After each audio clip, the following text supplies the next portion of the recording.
감사합니다. 장기렌트 리스 영업팀 조인환 과장입니다. 오늘은 제네시스 G80 2.5 터보에 대한 시승기와 소개를 진행해 보겠습니다. 제 영상들을 보시면 거의 다 1시간에 가까울 정도로 길이가 좀 긴 편이죠. 아무래도 이번 G80 차량도 제가 설명을 하나도 빼놓고 싶지가 않아서 오랫동안 고민하고 만들어낸 영상이니 여유를 가지시고 천천히 봐주시기를 추천을 드립니다. 차량을 실제로 운행하려고 했을 때 경험할 수 있는 모든 기능을 다 설명할 것이고, 빠르게 영상을 보시려고 한다면 유튜브에서 배속 설정을 조금 빠르게 하시면 될 것 같아요. 이 차량은 흔히 말하는 G80 2.5 터보 깡통 모델에 가깝습니다. 실제로 옵션을 보시면 19인치 휠 B타입과 시그니처 디자인 셀렉션 1이 적용되어 있고요. 총 차량 가격은 5,507만원입니다. 외장 색상은 태즈먼 블루이고 내장은 하바나 브라운입니다. 태즈먼 블루의 색상에 대한 고민을 하는 분이시라면 제가 환경에 따른 색상 변화가 어떻게 바뀌는지 제일 마지막 부분에서 한번 다루도록 할게요. 그럼 플래그십 브랜드 라인 중 가장 많은 사랑을 받고 있는 G80의 소개부터 시작해 보겠습니다. 전면부를 시작해 보겠습니다. 이 세그먼트의 독일 모델들과 가장 많이 싸우는 국산 모델 중 하나이죠. 그리고 파격적인 디자인으로 등장한 이번 3세대 G80은 디자인에 대한 호불호는 확실히 없는 모델입니다.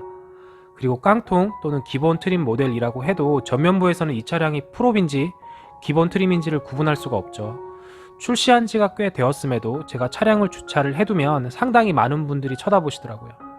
색상이 주는 디자인 만족도도 있겠지만 G90일까 G80일까를 고민하시고 자세하게 살펴보는 분들이 많았습니다. G90과는 확실히 전면부가 비슷한 느낌을 많이 담고 있죠. GV80이 먼저 출시된 모델이고 확실히 쿼드램프 라인과 크레스트 그릴 그리고 전체적인 형태는 패밀리룩으로 형성되고 있습니다. 기본 차량 가격만 봐도 700만원 이상 차이가 나는데도 저는 솔직히 G80이 조금 더 고급스럽게 느껴지네요. 전체적인 느낌을 이야기해본다면 제네시스 엠블럼의 느낌을 그대로 적용하고 있는 그릴과 라이트 라인의 구성입니다. 엠블럼의 바디와 날개 파트의 모습을 그릴과 라이트로 확장한 느낌이 들죠. 이 차량은 장소가 어느 곳이든 어떤 시간에 촬영을 해도 차량이 주는 느낌을 아주 다이나믹하게 표현을 하고 있습니다. 천천히 한번 보시죠.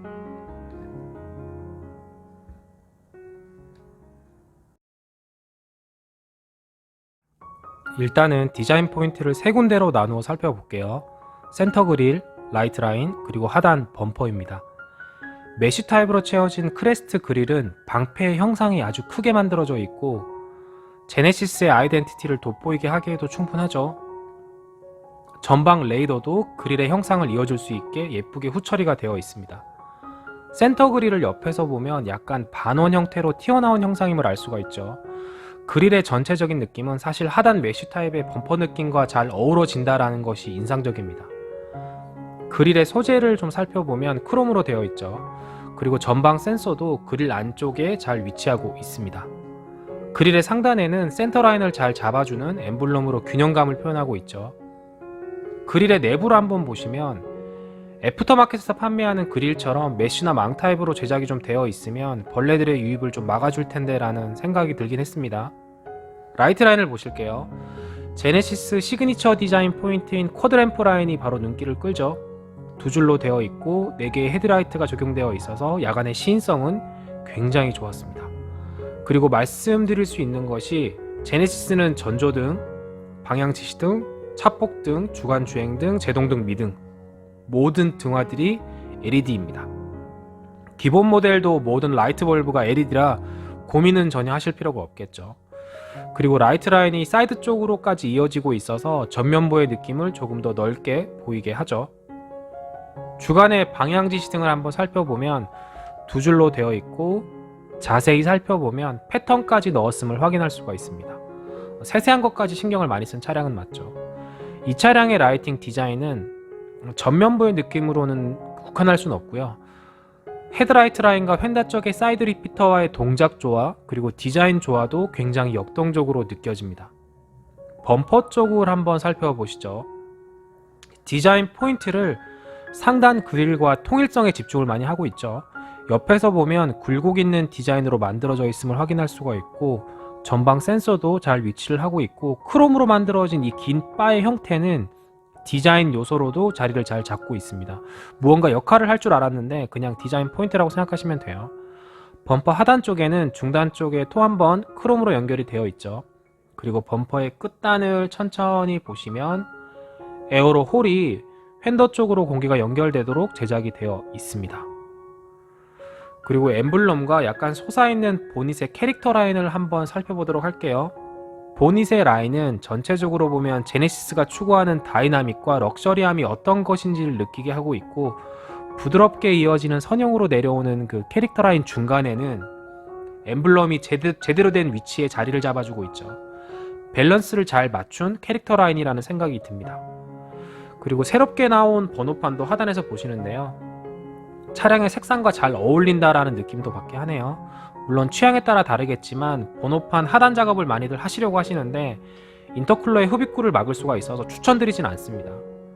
전체적으로 느낌을 다시 보아도 전면부에서의 디자인은 지금 시대에서는 최고라는 생각이 들게 합니다. 전면부의 야간 등화 모습도 한번 살펴보시죠. 확실히 제네시스는 야간에 보았을 때 더욱더 큰 매력이 있는 것 같죠. 일단은 풀 LED 헤드램프와 미등, 방향지시등, 주간주행 등이 어떤 구성으로 되어 있는지 알려드릴게요. 두 줄로 되어 있는 곳은 주간주행등과 방향지시등이 동작을 하고 있는 부분입니다. 화이트로 되어 있을 때가 주간주행등이고 노란빛은 방향지시등입니다. 주간주행등은 LED로 길게 포지션이 잘 되어 있죠. 야간에 방향지시등도 휀더등과 함께 멋진 모습을 보여주고 있습니다. 헤드라이트의 경우에는 쿼드램프 중에 상단 2개 램프가 로우빔이고, 즉 하향등이라고 생각하시면 되고요. 하향일 때도 아래쪽 그 2개의 램프는 보조 램프로 활용은 됩니다. 점등은 되어 있어요. 4개의 램프가 다 들어오지만 아래쪽 2개는 보조 램프라고 생각하시면 됩니다. 하이빔, 즉 상향일 때는 4개의 램프가 모두 다 헤드라이트처럼 직진성을 가진 램프로 변화하게 됩니다. 영상을 통해서 상향과 하향일 때 어떤 형태를 보여주는지 한번 확인해 보겠습니다. 그리고 LED 라이트의 직진성은 굉장히 좋습니다. 제가 여러 상황에서 테스트를 해보고 있는데요, 일반의 상황에서 헤드라이트 하향만 점등하더라도 시야는 아주 또렷한 편이었는데 상향 시에도 충분히 빛을 잘 쏘아준다라는 느낌이에요. 아래쪽에서 제가 라이트의 반응을 살펴보는데 굉장히 멋지다라는 생각이 들죠. 지능형 헤드램프는 기본 모델에서는 적용되진 않지만 별다른 필요성은 느끼지 못할 것 같습니다. 측면부를 한번 보시죠. 4995의 전장, 전고 1925, 축간거리 3010 정도의 스펙을 보여주고 있는 4세대 G80의 사이드라인은 여백의 미를 찾을 수는 있지만 디자인 포인트나 캐릭터 라인들이 강력해서 사이드를 꽉 채우는 느낌이 들죠. 사이드의 캐릭터 라인은 부드러운 라인을 강조하는 방식으로 되어 있고, 사이드 라인의 유리 쪽 끝라인을 보면 크롬 코팅으로 서라운드 몰딩이 되었죠. 그리고 하단 쪽도 크롬 밴드 라인으로 후면부까지 잘 연결해주고 있습니다. C필러 쪽이 각도차를 주는 모습을 보면 스포츠백 형태로서 쿠페의 느낌을 많이 담아내고 있고, 스포틱하게 내려가는 형상이라 차체가 훨씬 더 길어 보이는 효과를 주죠. 신경을 잘 쓴 부분이라 생각이 됩니다. 사이드 라인의 선형 부분은 후면부에서 보았을 때 좀 더 또렷하게 확인할 수가 있었습니다. 휀더 쪽을 보시면 크롬을 더블 레이어로 그리고 사이드 리피터를 넣어주면서 차량의 하이테크한 부분을 강조하고 있죠. 이게 사이드 미러보다는 휀더 쪽으로 넣어준 것이 좋은 선택처럼 보입니다. G80만의 고유 디자인이라 차별화는 분명히 있다고 생각이 되고요. 사이드에서 확인할 수 있는 것이 그리고 이제 휠인데요, 휠의 형태를 통해서 이 차량의 옵션을 예측해 볼 수가 있죠. 18인치, 19인치, 20인치 휠이 있는데 이것이 어떤 형태를 이루느냐, 또는 캘리퍼 형태가 3.5 터보 옵션에서만 적용되는 포피 브레이크를 포함하느냐 정도로 파악할 수가 있겠죠. 그 외적인 디자인은 거의 동일하다고 생각하시면 되고요. 이 차량의 휠은 옵션 사양이고요, 사이즈는 245, 45, 19인치의 컨티넨탈 타이어를 적용하고 있습니다. 휠의 형상이 저는 동일한 19인치의 DC 타입보다는 지금의 휠이 더 예쁘게 느껴지고요. 타이어는 튜브레스 컨티프로 콘택트입니다. 휠은 여러 각도에서 보아도 참 느낌은 좋은 편이고 사이드라인과 함께 봐도 괜찮습니다. 그리고 휠의 센터캡을 보시면 또 이렇게 디테일한 부분까지 예쁘게 챙겨주고 있죠. 도어 캐치를 한번 보실게요. 투톤으로 구성이 되어 있고 운전석, 조수석 1열은 운전자가 접근하면 터치 후에 차량의 개폐를 아주 쉽게 할 수가 있죠. 동작 반응은 좋았고요. 이 웰컴 기능으로 사이드 미러와 도어 캐치 등의 반응도 괜찮았습니다. 사이드 미러를 보면 플래그 타입으로 되어 있고 그 거울의 사이즈는 조금만 더 컸으면 좋았을 텐데 라는 생각도 드네요. 왼쪽에는 측방 감지 램프도 확인해 볼 수가 있습니다. 실제로 제가 차량을 주행해 보면 점등되는 형태를 아주 쉽게 확인할 수가 있죠. 열선 기능과 제네시스 로고 퍼드 램프 기능을 포함하고 있는데요. 사이드 미러 하단에 보시면 이렇게 위치해 있고요. 야간에 사이드 쪽으로 접근했을 때 15초 정도 켜져 있고 이게 굉장한 만족감을 줍니다. 사실 제가 이 기능을 몰랐다가 이번에 처음 알게 되었는데 상당히 좋네요. 그리고 사이드 미러의 경우 후진 시에 각도 조절이 가능하죠. 초기에 세팅된 그 조정값이 마음에 들지 않으시면 후진 모드를 두고 미러 위치를 변경하셔도 됩니다. 연료 주입구도 보시는데요. 심플하게 제작되어 있습니다. 야간의 사이드라인을 보면 확실히 G90과 비슷하지만 휀더 등이나 리어 부분에서의 각도차는 다르게 느껴지죠. 등화류가 어떻게 동작하는지도 천천히 한번 보겠습니다. 느낌이 굉장히 좋죠.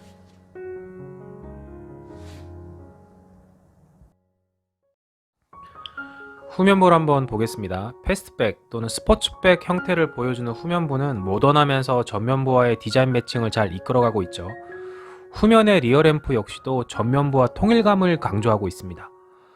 제네시스에 부착되는 레터링은 이제 사륜 모델로 거의 한정해 두고 있기 때문에 이 차량이 3.5인지 2.5인지는 알 수가 없고 옵션도 사실 어느 정도인지는 실내에 탑승해보지 않는 이상은 알 수가 없죠. 스포일러가 있는 듯한 쿠페형 타입으로 제작이 되었고 정면을 또렷하게 보면 파트들의 조합이 참 좋다라고 느껴집니다. 그리고 G80이 디자인적으로 매력이 있다라는 것은 G80 이전 세대의 모델과 비교를 해보아도 쉽게 확인할 수가 있죠. 좀 더 스포틱한 그리고 하이테크한 느낌을 담고 있습니다. 그리고 트렁크 높이 차이만 보아도 3세대 G80이 어떤 목표로 이 차량을 만들었는지 이해할 수가 있죠. 지금 출시되고 있는 기아 자동차 K9과의 후면부 비교도 잠시 해볼게요. K9도 출시될 때는 굉장히 트렌디한 느낌으로 나왔지만 디자인 파워에서는 G80이 조금 더 강력해 보이죠. 그러나 최적 공간 그리고 길이, 트렁크의 높이 공간을 보면 확실히 차이가 나는 것을 확인할 수가 있습니다. 후면부의 디자인 포인트는 세 군데 정도로 나누어 설명을 드리려고 합니다. 트렁크 리드 쪽 그리고 라이트, 바로 하단 범퍼입니다. 일단은 트렁크 리드 쪽을 좀 볼게요. 리어 스포일러를 붙인 것 같은 형상인데 아주 마음에 들죠.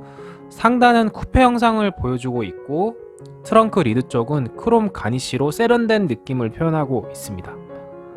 그리고 리드 쪽 하단부의 느낌을 전체적으로 보면 오목하게 각도를 시도한 것도 멋있지만 후면부의 포인트로서도 아주 훌륭하죠. 또한 중간에 이게 고급스러운 제네시스 폰트가 자리를 잘 잡고 있어서 더욱 마음에 들기도 합니다.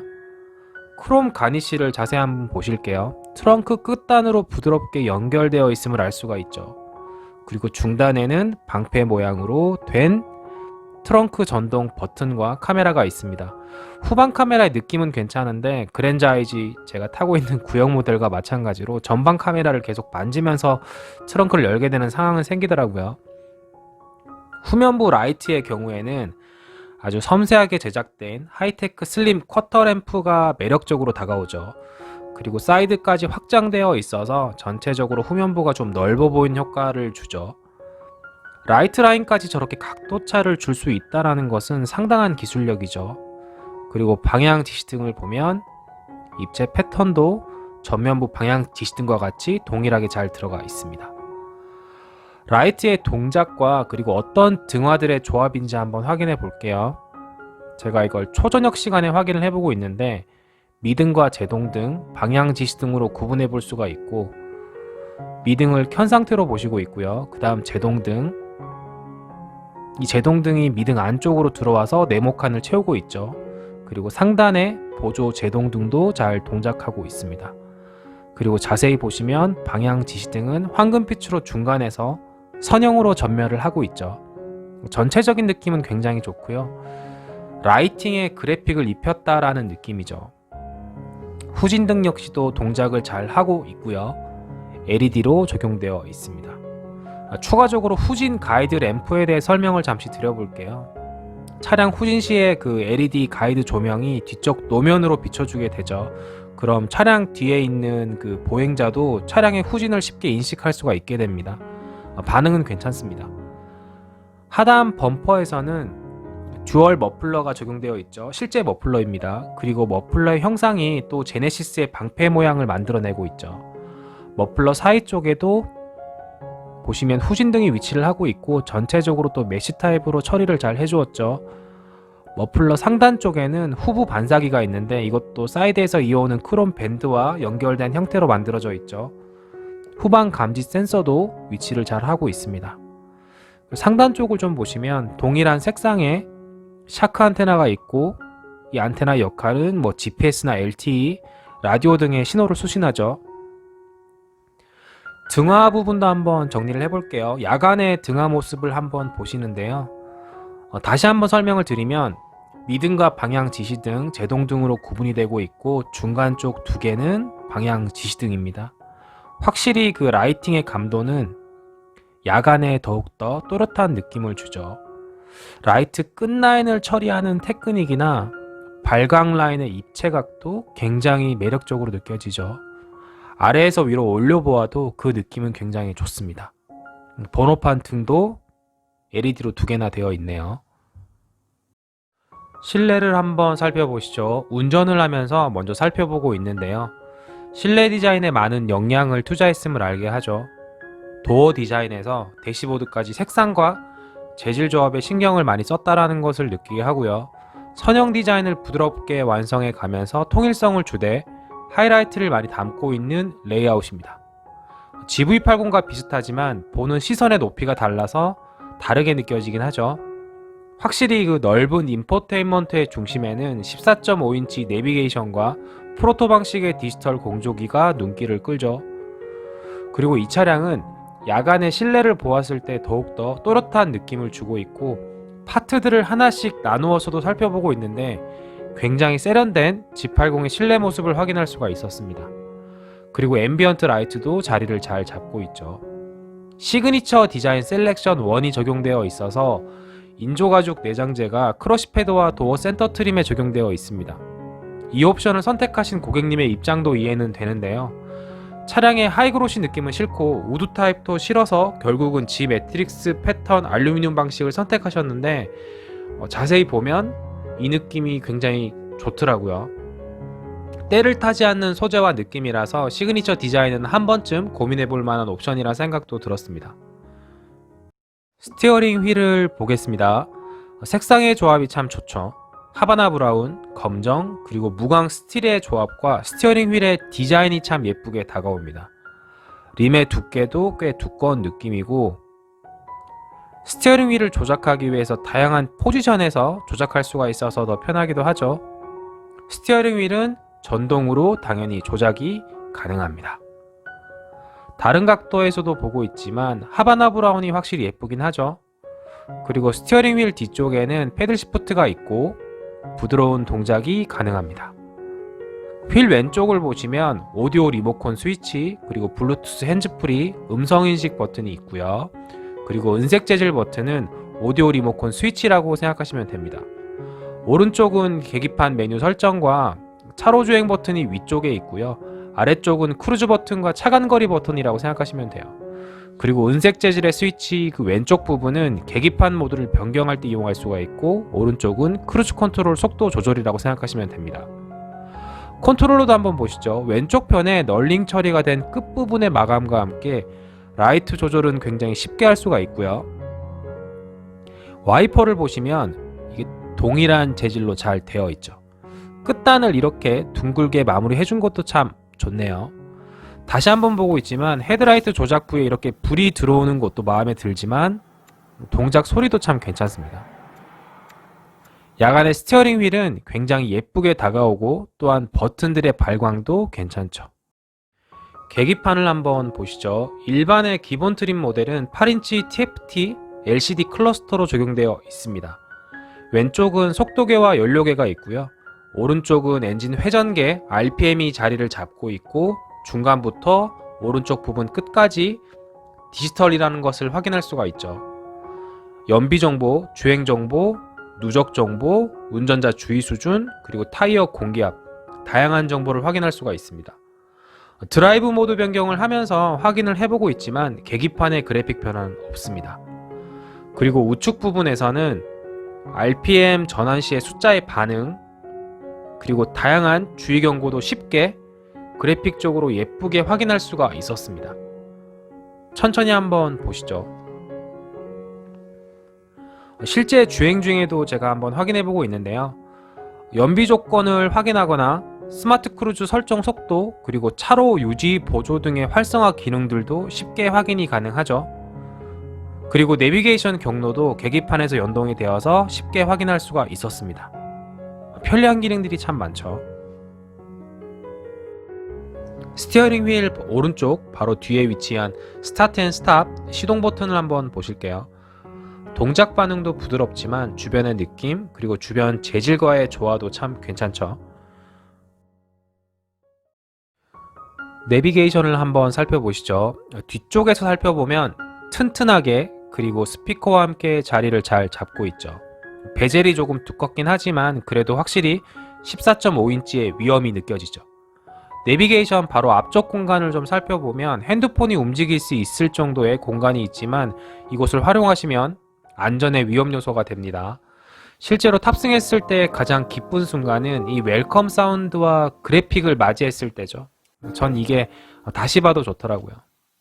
출근할 때 제가 살펴보는 내비 화면인데요. 홈 화면 자체가 온도와 대기질 정보, 그리고 시간, 지도 등을 그래픽적으로 예쁘게 담고 있고요. 야간에도 시인성이 굉장히 좋은 것을 확인할 수가 있습니다. 내비게이션 화면은 터치의 동작 반응이 아주 부드럽고 좋은 것을 확인할 수가 있죠.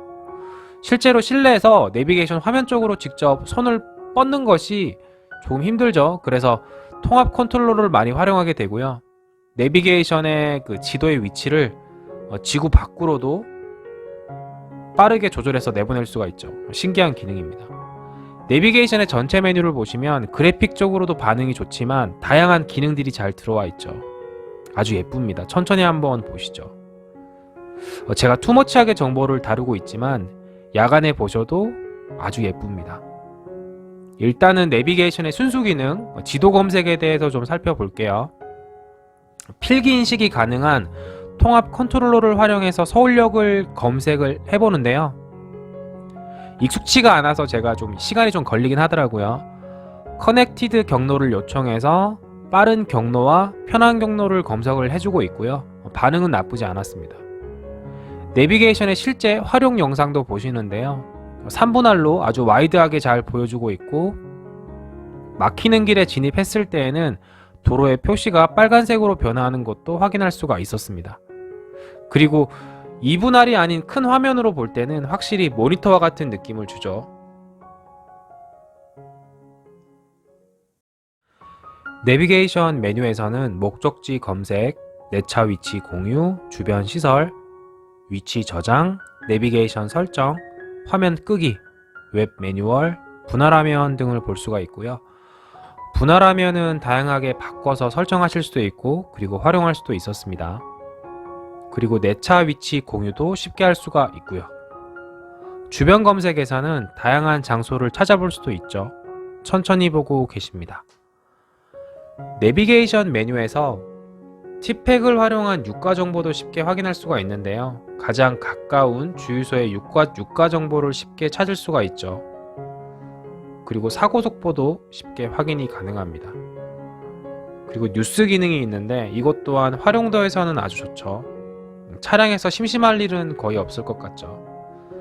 메뉴의 그 전화 기능을 넘어서 폰 프로젝션을 보시면 안드로이드 오토와 애플 카플레이어가 있지만 아직도 이게 무선 연결은 가능하지가 않습니다. 좀 아쉽죠. 음성 메모 기능은 저도 자주 쓰는 기능 중 하나인데요. 쉽게 활용할 수가 있었습니다. 영업팀 조인하는 과장입니다. 공조로 가보시죠. 설정에 다양하게 풍향 모드를 바꿀 수도 있고, 조수석도 쉽게 조절이 가능하죠. 그리고 나름의 그래픽 효과도 괜찮습니다.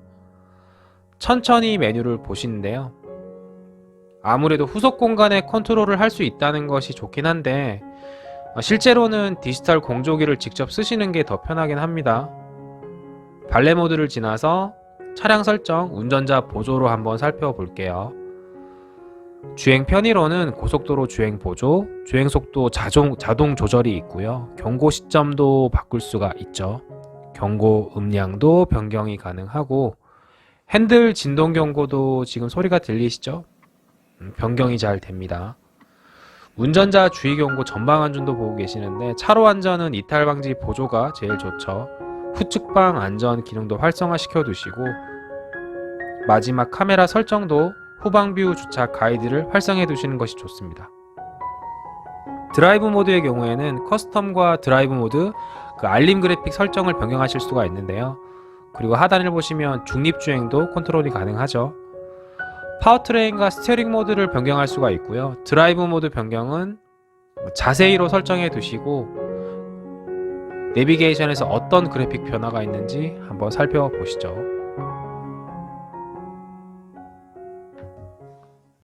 드라이브 모드 중에는 에코 모드 설정을 제외하고는 액티브 사운드를 활용할 수가 있습니다. 2.5 가솔린 터보에서는 유용하게 잘 쓰이는 기능 중 하나이죠.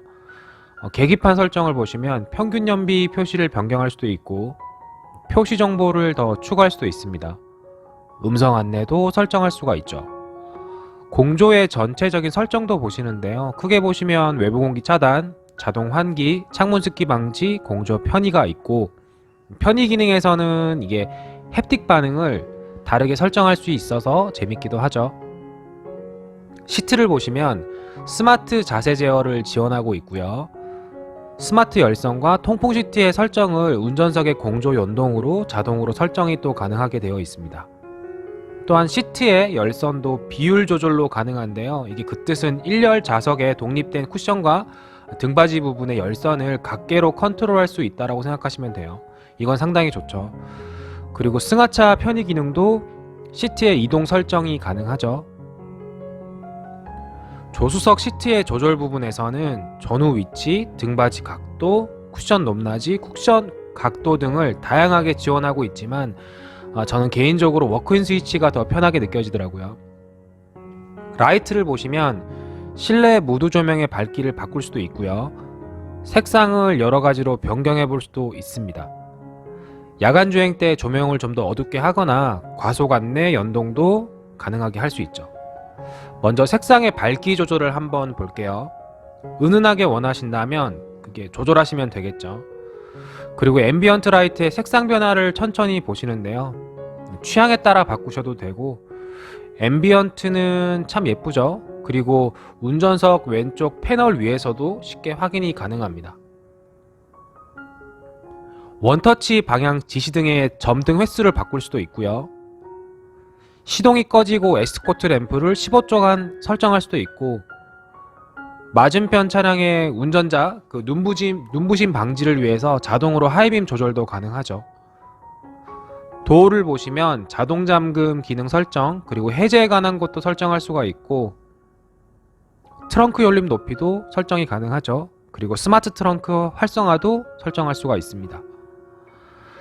디지털 키를 보시면 반드시 사용으로 체크되어 있어야 사용할 수가 있고요. 편의 기능으로는 후석 승객 알림, 그리고 무선 충전 시스템의 활성화도 바꿀 수가 있습니다. 라디오 DMB를 지나서 미디어 설정도 할 수가 있죠.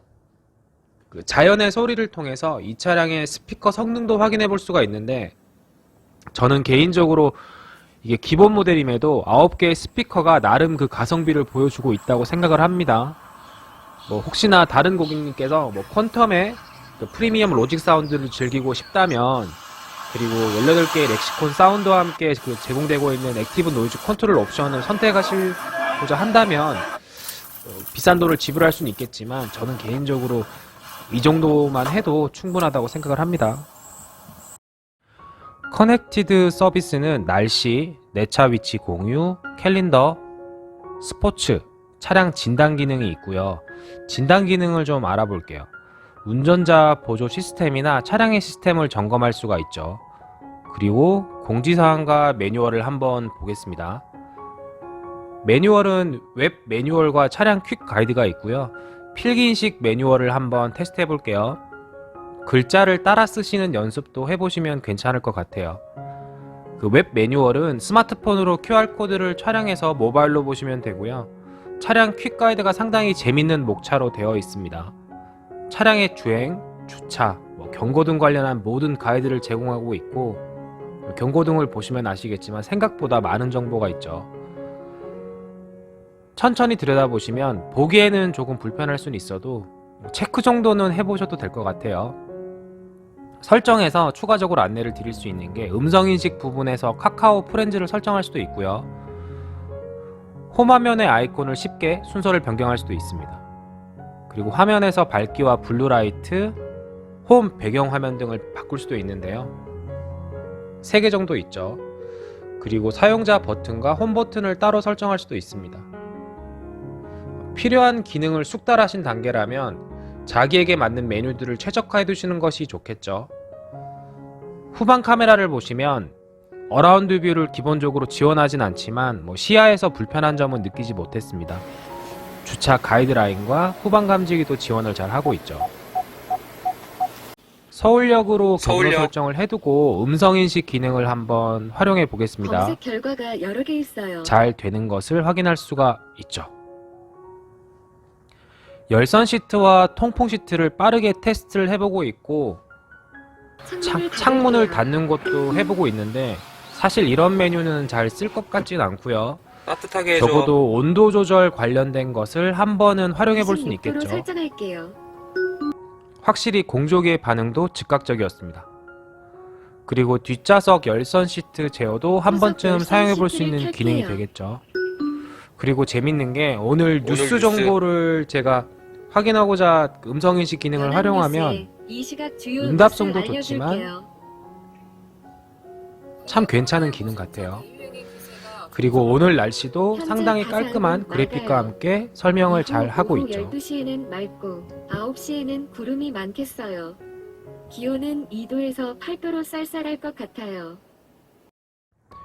비상등의 위치를 한번 보시면 약간은 애매하게 포지셔닝이 되어 있죠. 그래도 옆에서 보면 약간은 볼록하게 사용자가 쉽게 접근할 수 있게 만들어 두었습니다. 하단 부위의 메인 메뉴들을 눌러보는데 반응은 괜찮고요. 근데 이상하게 약간의 단차가 느껴지긴 하죠. 공조기 패널 한번 보실게요. 왼쪽의 물리 버튼은 전자동 조절 버튼 오토 기능이 있고, 그리고 작동 정지 오프, 앞유리 서리 제거가 있고요. 물리 버튼의 오른쪽은 아래쪽부터 보시면 뒷유리 열선, 싱크 버튼, 그리고 우측 상단에는 내기와 외기를 선택하는 버튼이 있죠. 부드러운 노브로 온도 조절이 가능하고 운전석의 통풍, 열선, 스티어링 휠도 2단으로 조절할 수가 있습니다. 그리고 공기청정 모드도 괜찮죠. 에어컨 설정, 조수석 열선 및 통풍 제어도 가능하고요. 풍향의 경우에는 바람 방향 버튼을 누르시면 되고요.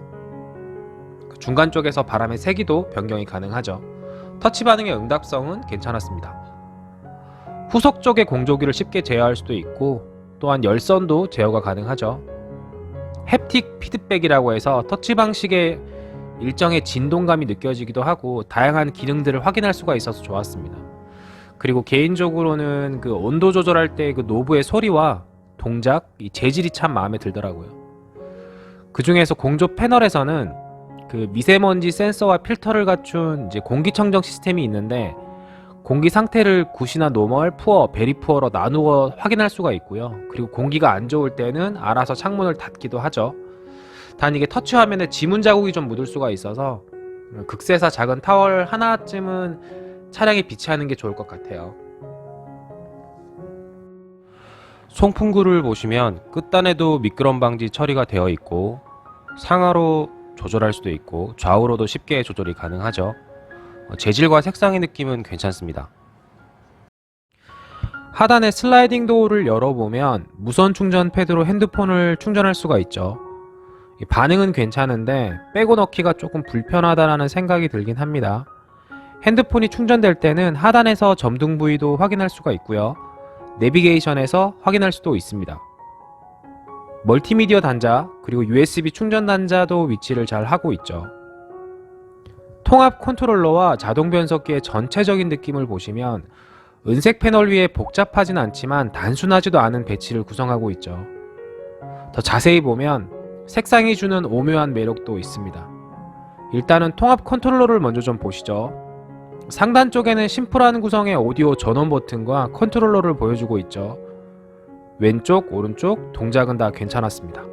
그리고 바로 밑에는 돌아가기, 그리고 홈 버튼, 메뉴 버튼이 있죠. 컨트롤 다이얼의 동작은 회전과 그리고 누름 기능을 다 지원하고 있어서 동작에 불편함은 전혀 없었습니다.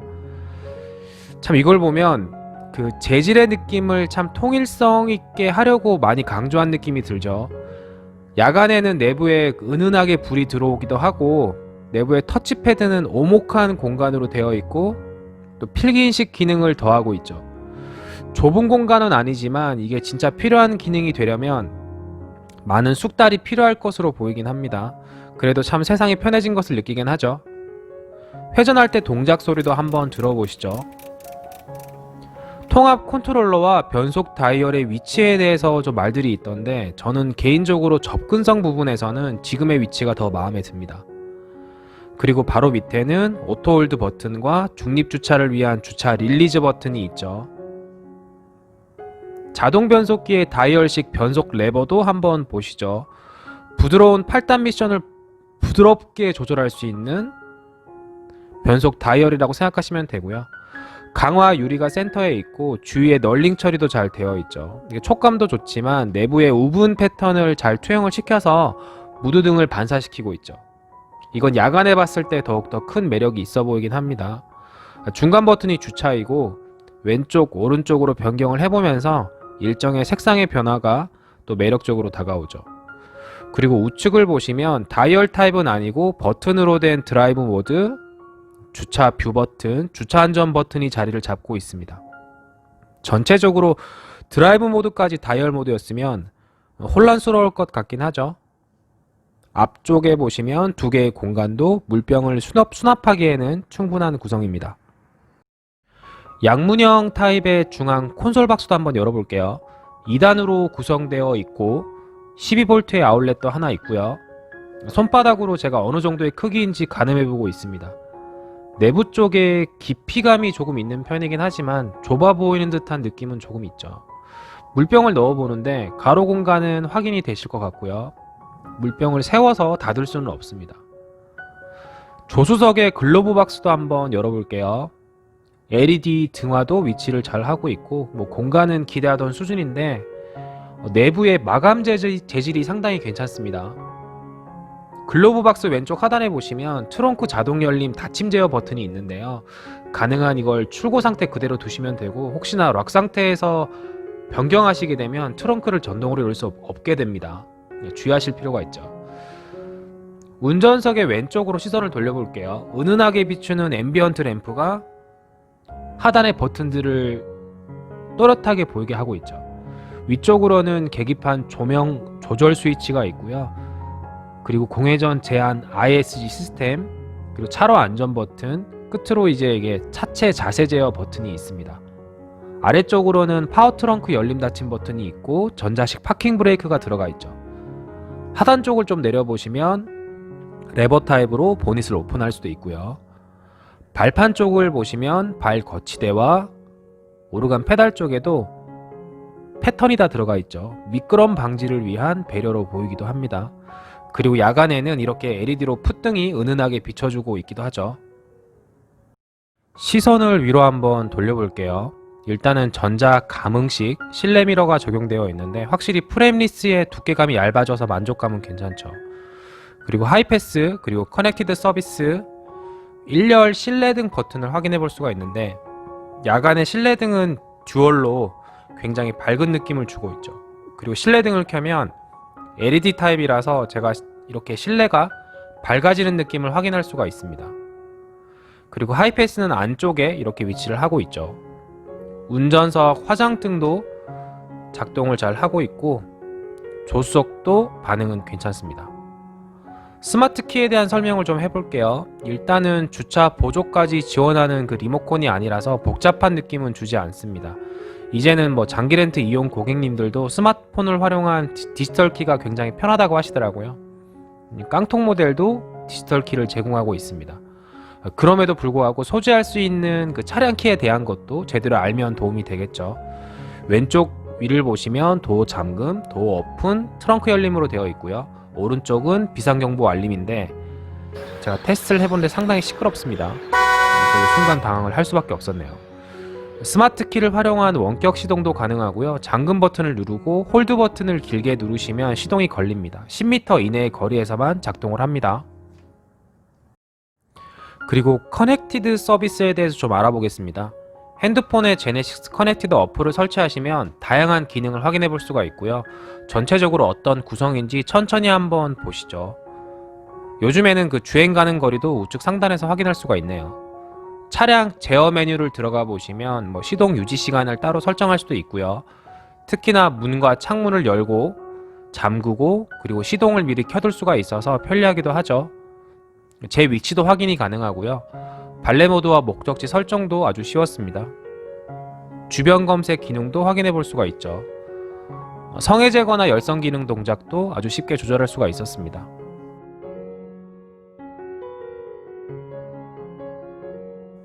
다른 차량을 공유받을 수도 있고요. 법인 리스나 렌터카의 경우도 등록 처리를 한 후에 사용하시면 되겠죠. 차량의 현재 상태도 쉽게 확인할 수가 있었습니다. 또한 정기 점검 결과도 살펴볼 수가 있었고 진단 결과를 세세하게 확인할 수가 있었습니다. 소모품 관리 정보도 이렇게 잘 나와 있죠. 운행 패턴에 대한 것도 확인할 수가 있는데 참고할 만합니다. 다양한 정보를 알려주고 있죠. 그리고 내 차 공유 기능을 통해서 다른 사람이 차량을 운행하게 할 수도 있죠. 참 이게 스마트한 세상에 살고 있는 지금입니다. 커넥티드 서비스는 5년간 무상으로 제공이 되고요. 궁금한 내용은 자주 묻는 질문에서 검색하셔도 되고요. 제네시스 커넥티드 서비스 센터로 직접 연락을 하셔도 됩니다. 1열의 운전석 도어를 한번 보시죠. 브라운과 전체적인 색상 조화는 괜찮고요. 이 차량은 전자석 이중 접합 차음유리가 적용되어 있어서 도어 실링 구조를 3중으로 개선하였다고 하죠. 차폐감은 높이고 풍절음은 최소화했다고 생각하시면 됩니다. 유리를 보고 계시는데 확실히 이중 접합 차음유리가 좋죠. 고속주행 시에 대화를 하거나 음악을 들어도 정숙성에서는 압도적인 만족감을 주죠. 그리고 전체 유리는 자외선 차단 유리가 기본으로 적용되어 있습니다. 도어 안쪽에는 이제는 외부의 빛을 확인할 수 있는 A필러가 이렇게 있고요. 도어 쪽의 은색 부분을 보시면 소리와 함께 재질을 확인해보고 있는데 시그니처 디자인 옵션이 적용되어 있어서 하이그로시 느낌을 스틸 느낌으로 바꾸어 주었죠. 탑승했을 때 버튼을 조작하기에는 적당한 거치 각도를 보여주고 있죠. 편리한 수준입니다. 도어 레버를 보시면 알루미늄으로 처리가 되어 있고 메모리 시트와 전자석 윈도우, 사이드 미러 조절 버튼의 그 모든 색상은 무광 스틸로 깔끔하게 되어 있습니다. 도어 우측 상단 쪽을 보시면 메모리 시트와 1열 도어 스피커가 보이죠. 메모리 시트는 2개의 저장값을 지원하고 있고 작동은 잘 됩니다. 사이드 미러 접이 버튼은 센터에 있고요. 조절 버튼 역시도 조작감이 좋게 잘 구성되어 있죠. 전자식 도어 잠금 버튼도 확인해보고 있습니다. 전자석에 파워 윈도우가 적용되어 있고요. 버튼의 끝단에도 이렇게 신경을 쓰고 있죠. 그리고 하단에는 유리창 열림 닫힘을 잠그는 버튼과 전자식 차일드락 버튼이 있습니다. 야간에 등하된 영상을 보시면 도어 캐치 등과 함께 굉장히 또렷한 이미지를 준다라는 것을 확인할 수가 있죠. 1열 도어 쪽 손잡이 부분의 재질은 괜찮은데 손잡이로서의 용도로만 가능하게 보이죠. 핸드폰을 두거나 하기에는 조금 불편해 보이기도 합니다. 실용성은 조금 떨어지네요. 차량 키 정도를 수납하기에는 괜찮습니다. 1열 도어 쪽 하단의 수납 공간도 한번 보실게요. 물병 하나를 넣을 수 있는 공간 정도로 보이고요. 도어 쪽의 전체적인 램프 구성을 한번 볼게요. 미등이 켜지면 자동으로 점등되는 핸들 램프가 있고 도어 하단의 풋램프도 확인이 가능하죠.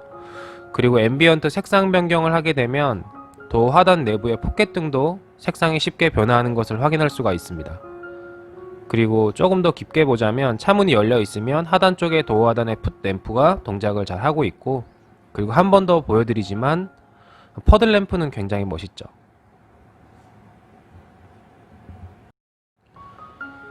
일렬 조수석의 도어 쪽도 한번 보시죠.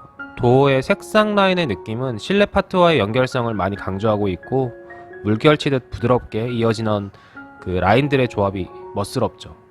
일단은 가죽의 느낌이 굉장히 좋고요. 조수석 도어 버튼을 보시면 윈도우 버튼과 도어 잠금 버튼으로 구성되어 있고, 왼쪽 위로는 스피커도 확인할 수가 있죠. 조수석 하단 쪽에도 똑같이 물통을 넣어보고 있는데요. 운전석 도어 포켓과 비슷한 공간 정도로 확인해 볼 수가 있습니다. 프리미엄 세단이라면 그 워크인 스위치가 필수죠.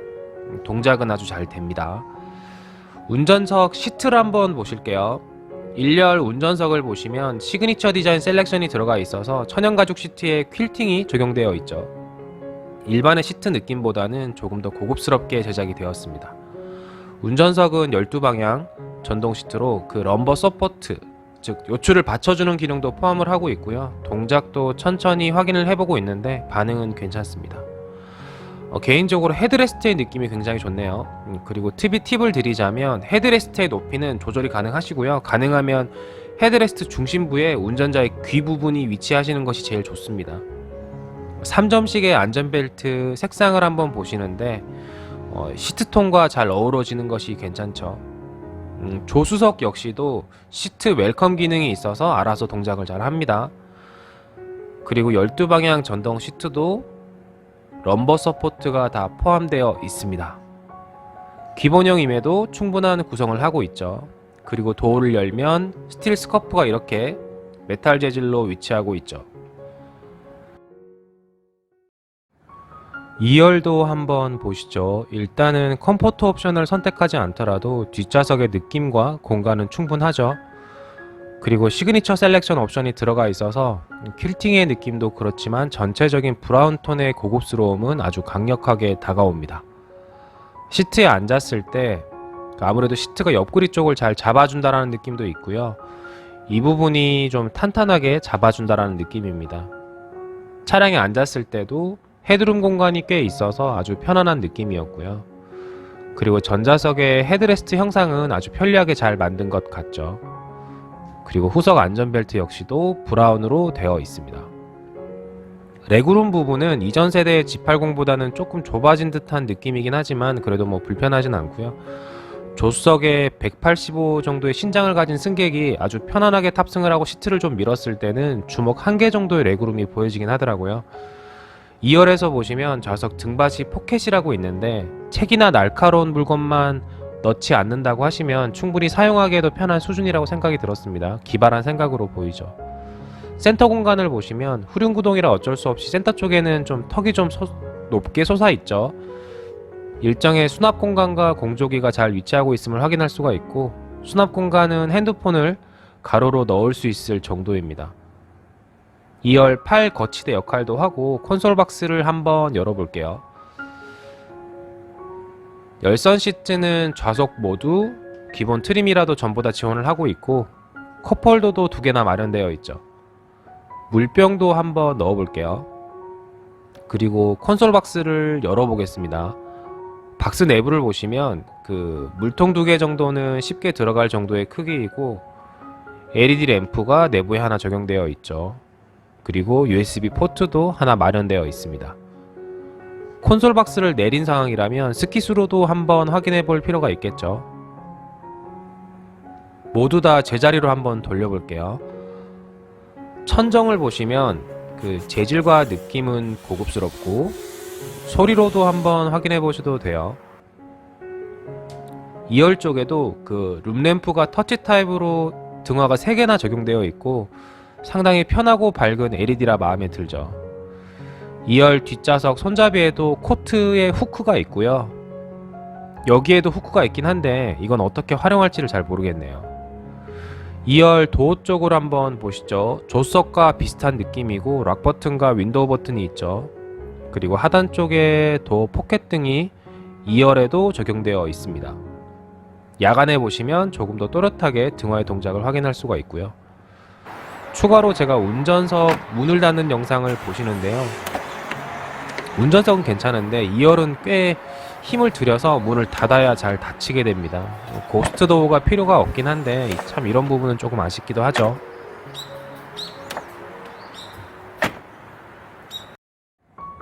실내의 전체적인 느낌과 내용을 정리를 해본다면 하바나 브라운 색상이 주는 실내의 부드러운 감성이 아주 멋지게 느껴지고요. GV80의 모든 구성을 다 공유하고 있지만 G80이 보여주는 하이테크의 정교함과 응답성 그리고 안정감은 더 좋게 느껴집니다. 또한 자세가 낮은 차량이라 더욱 마음에 들기도 하고요. 그리고 스위치의 재질과 느낌을 통일한 것도 마음에 들고 구석구석 디자인 포인트를 보면 재질이 주는 고급스러운 느낌을 잘 표현하고 있습니다. 앰비언트 라이트도 멋지고 이 차량은 야간에 더욱더 매력적인 실내를 표현하고 있죠. G80을 매번 출고하면서 저도 보고 있지만 시그니처 디자인은 넣어볼 만한 옵션이라는 생각도 들게 하네요. 트렁크 공간을 한번 확인해 보겠습니다. 전동 트렁크는 외부 버튼을 누르시면 열 수도 있고 트렁크 상단의 전동 버튼을 통해 부드럽게 트렁크의 문을 닫을 수도 있습니다. 버튼을 보시면 왼쪽은 트렁크만 닫는 버튼이고요. 오른쪽은 전체 도어까지 잠그는 버튼이라고 생각하시면 돼요. 스마트 전동 트렁크 기능을 좀 볼게요. 누군가 두 손에 무거운 물건이 있다면 아주 편리한 기능 중 하나이죠. 후방에서 1m 내에 위치를 하고 있고 약 15초 후에 동작을 진행하는데 제가 위치 인식을 한번 확인해 보겠습니다. 적어도 깜빡이가 5번 정도 움직이는 시간 정도에 트렁크 뒤에서 위치를 하고 있다면 아주 쉽게 동작하는 것을 확인할 수가 있죠. 트렁크를 열었을 때는 삼각대가 있다는 것도 인지하시면 좋을 것 같아요. 부착과 탈착은 아주 쉽습니다. 트렁크 내부를 한번 보실게요. 높이 공간을 먼저 확인을 해보는데 이번 제네시스는 신규 플랫폼을 채용을 하면서 중점을 둔 것이 거주 공간의 극대화죠. 그래서 트렁크 공간이 약간 불편해지고 좁아진 듯한 인상을 받게 합니다. 제가 전방향으로 천천히 한번 확인을 해보고 있는데요. 공간이 조금 협소해진 것은 맞지만 불편하지는 않을 정도죠. 깊이감을 활용하기에는 나름 괜찮은 정도라는 생각이 들었습니다. 스키스루, 즉 스킬러커나 아니면 긴 물건을 넣을 수 있는 공간인데 이제는 트렁크 쪽에서도 열 수도 있고 그렇지만 열고 닫을 때는 뒷좌석에서 하시는 게 훨씬 더 편리합니다. 좌측과 우측에는 그물망을 통해서 쉽게 수납할 수 있도록 만들어 두었는데요. 이건 활용도가 상당히 괜찮죠. 그물망이 기본적으로 그 센터 그물망도 지원을 하지만 사이드 그물망을 더 많이 쓰게 되긴 합니다. 하단 공간을 한번 볼게요.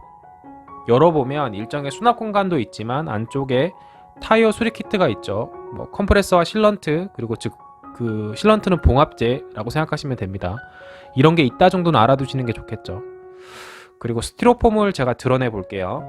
하단을 한번 보겠습니다. 배터리가 여기에 위치를 하고 있죠. 무게 밸런스를 위한 제네시스의 노력으로 보이기도 합니다. 야간의 트렁크 공간을 보면 LED로 된 트렁크 등이 2개나 있어서 그리고 자세히 보시면 재질 부분에서 또 조금 더 신경을 쓴 것에 대해 좀 감사하게 생각하는 부분이 있기도 합니다. 그리고 마지막으로 제가 트렁크 공간을 골프백과 보스턴백 1개씩으로 그 공간 최적이 어느 정도인지를 한번 확인해 볼게요. 중간 쪽에 놓아보고 있고요. 제가 여러 공간으로 회전을 해보면서 몇 개나 골프백이 적재될지를 살펴보고 있는데요. 제 눈대중으로는 3개에서 4개 정도가 될 듯한데 그 4개는 조금 빠듯할 것 같긴 해요. 보스턴백을 포함해서 골프백 3개 정도가 트렁크 공간 활용에는 제일 좋다라고 이 차량의 고객님께서 직접 말씀해 주셨고요. 충분히 동감할 수는 있었습니다. 높이 공간이 조금만 더 높아져서 1개 정도만 더 적재되어도 좋을 텐데 라는 생각이 들긴 했습니다. 엔진을 한번 살펴보도록 하겠습니다. 실린더 수로 비교를 좀 해보자면 3.5 터보는 6기통, 2.5 터보는 4기통 엔진입니다. 변속기는 디젤 모델 포함해서 전부 8단 자동 변속기를 적용하고 있죠. 과거를 좀 돌아보면 기존 제네시스는 가솔린 배기량 기준으로 3300cc 밑으로 내려온 적이 없었고 그리고 V6 특유의 엔진 및 회전 질감을 생각을 해보면 2.5 싱글 터보 4기통에 대한 일정의 고민을 할 수도 있을 것 같은데요. 그러나 기존 제네시스와의 데이터, 출력의 차이로만 본다면 그렇게 심하게 고민할 필요는 없었구나라는 생각도 하게 합니다. 근데 이 부분은 제가 뒷부분에서 연비와 함께 더 깊게 다뤄보도록 할게요. 일단은 2.5 터보 차량의 엔진룸이 어떤 구성인지 사진과 함께 살펴보도록 하실 텐데요. 생각보다 이게 신선한 배치라서 설명을 한번 드려야 할 필요는 있습니다. 1번이 와셔액 탱크고요. 2번이 점프 스타트 단자입니다. 점프 케이블을 통해서 우리가 배터리 점프를 하실 때에는 그 뒤쪽에 배터리가 있다고 해서 그쪽으로 가시는 건 불편하죠. 전면부에서 왼쪽에 퓨즈 박스 커버를 열고 플러스 단자를 연결하시면 되고, 접지 단자인 마이너스는 나와 있는 볼트 쪽으로 체결하시면 됩니다. 3번이 퓨즈와 릴레이 박스고요. 4번이 냉각수 보조 탱크, 5번은 에어 클리너, 6번은 순행식 인터쿨러의 냉각수 보조 탱크라고 생각하시면 됩니다. 7번은 브레이크 오일 탱크, 8번은 엔진 오일 레벨 게이지인데 조금 깊게 자리를 잡았죠. 그리고 9번이 엔진 오일 주입구입니다. 보닛을 열 때는 우측편에서 레버를 움직이시면 되고요. 보닛의 열고 닫히는 방식은 파워리프트 장치가 양쪽으로 되어 있고 동작은 아주 부드럽게 잘 되고 있네요. 그리고 방음 대책에 대한 설명을 제가 좀 드려보고 싶은데요. 트렁크 보닛 쪽 상단을 보시면 흡음 패드가 이렇게 위치를 하고 있고 재질은 괜찮았습니다. 엔진 보닛을 열고 닫으면서 소리의 차이를 한번 느껴보시죠.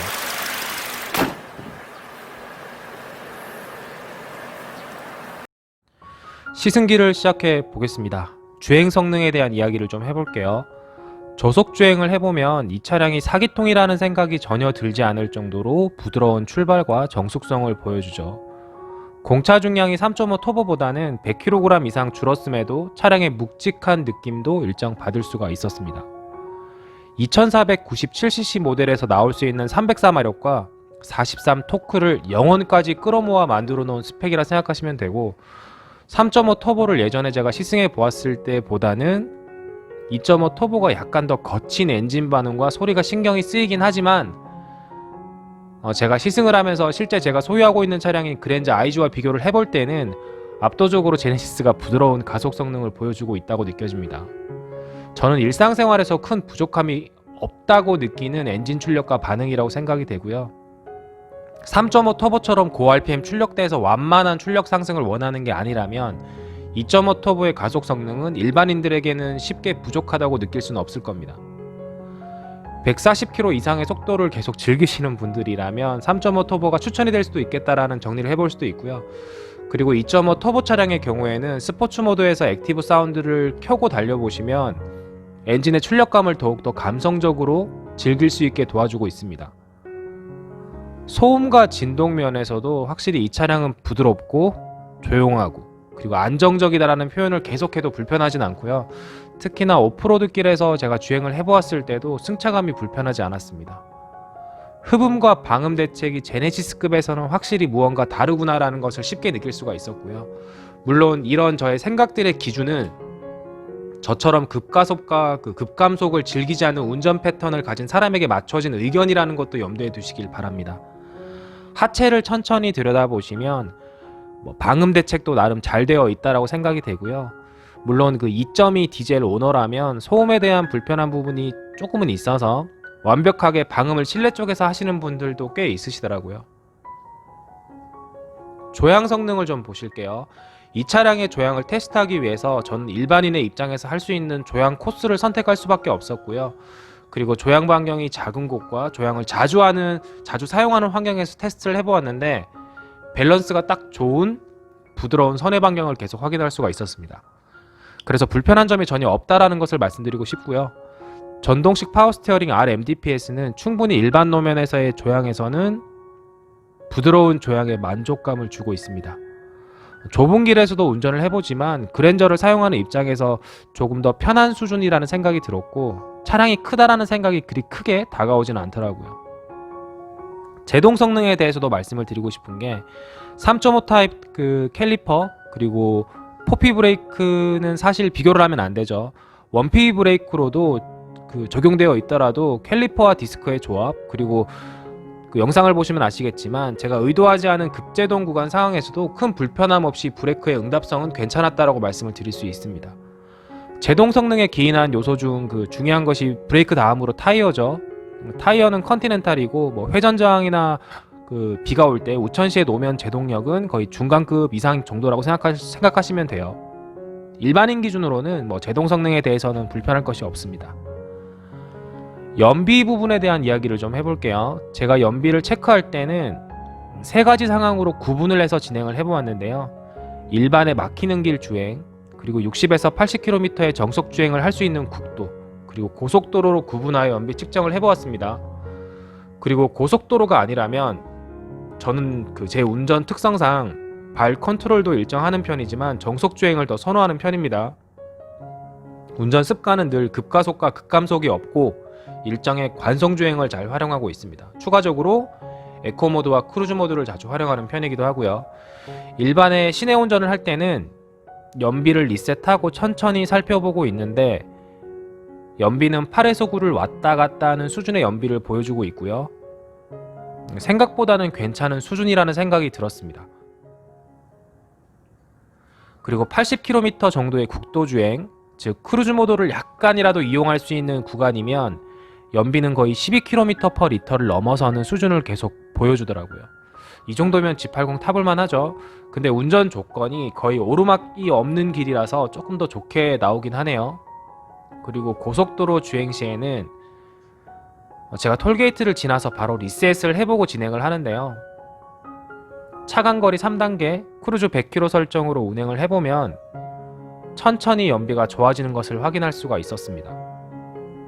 12월 초 그 겨울 상황이었고 영상 2에서 3도 정도의 상황인데 노면은 거의 평평한 일반 고속도로를 기준으로 체크를 해보고 있습니다. 영상으로 천천히 보시는데요. 계속 연비가 좋아지면서 15km/L의 연비까지 구현을 하더라고요.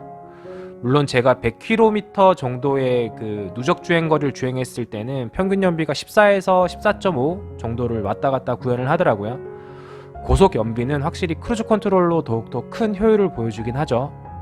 그리고 이번 신규 플랫폼에서 바디 경량화 기술을 통해서 효율적인 연비를 더욱 쉽게 제공할 수 있는 것도 맞습니다.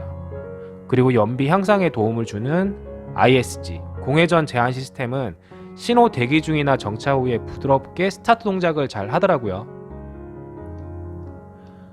반자율 주행 기능에 대해서 말씀을 드릴게요. G80 기본 적용되어 있는 옵션을 먼저 살펴보겠습니다. 급제동 경보 기능, 고속도로 주행 보조, 스마트 크루즈 컨트롤, 내비게이션 기반의 스마트 크루즈 컨트롤, 차로 유지 보조, 차로 이탈 방지 보조, 진동 경고 스티어링 휠, 하이빔 보조, 운전자 주의 경고, 전방 충돌 방지 보조, 그리고 후측방 충돌 방지 보조, 후방 교차 충돌 방지 보조, 다중 충돌 방지 자동 제동 시스템 등 엄청나게 다양한 기능들이 기본으로 적용되어 있다는 것을 말씀드릴 수가 있습니다.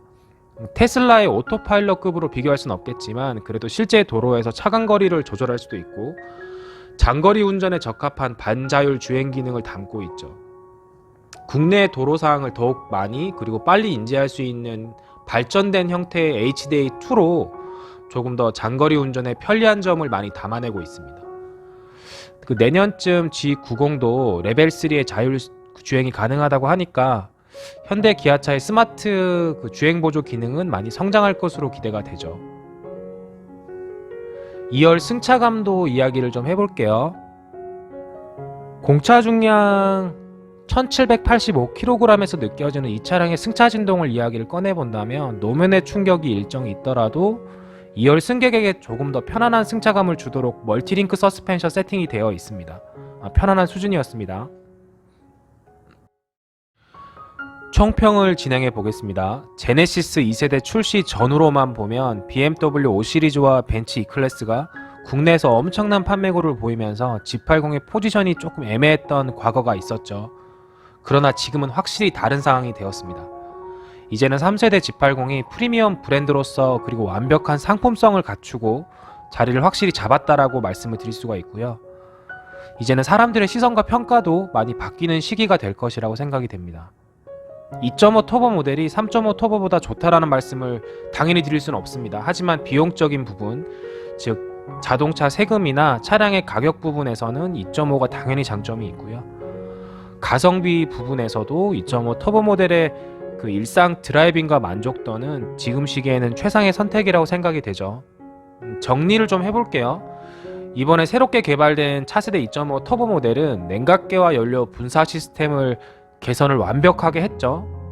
그 후에 출시가 되었기에 나름의 최적화된 성능과 연비 구현을 하는 차량이다라고 설명을 드릴 수가 있고, 3.5 터보는 연소 반응, 연소 속도를 과감히 증대를 했고 인터쿨러를 개선을 해서 내가 가고자 하는 어떤 출력이라도 빠른 응답성과 쾌감을 보여주는 차량이다라고 설명을 드릴 수 있습니다. 달리는 것을 즐기는 분 또는 달리기를 원하시는 고객님이 있다고 하면 곧 나오게 될 G80 스포츠 모델을 기다리는 쪽이 좋지 않을까라는 것이 제 생각입니다. 적어도 430마력 이상의 토크도 57 이상은 될 것 같죠. G80을 이용하는 지금의 고객님들은 이 차량이 주는 프리미엄 가치가 어떤 의미인지를 알고 있죠. 편안하고 안락한 드라이빙이 우선시되어야 하고 펀 드라이빙은 사실 거리가 좀 있죠. 주행을 해보면서 에코, 컴포트, 스포츠 모드에서 드라이빙의 큰 차이점을 느끼지 못한 것으로 앞에 말씀드린 내용을 뒷받침할 수도 있습니다. 일단 제가 초반에 말씀을 드렸듯 그 G80 태즈먼 블루의 색상에 대해서도 좀 보고 가도록 할게요. 이 차량의 색상은 시간과 장소에 따라 많이 달라 보이긴 합니다. 그래서 더 예쁘고 질리지 않는 색상이라고 생각이 되죠. 현대 자동차의 그 카탈로그를 보시면 태즈먼 블루 색상을 가장 많이 사용하기도 하죠. 그 뜻은 결국 이 차량의 색상이 매력이 있고 집중하고 있다라는 뜻으로 보이기도 합니다.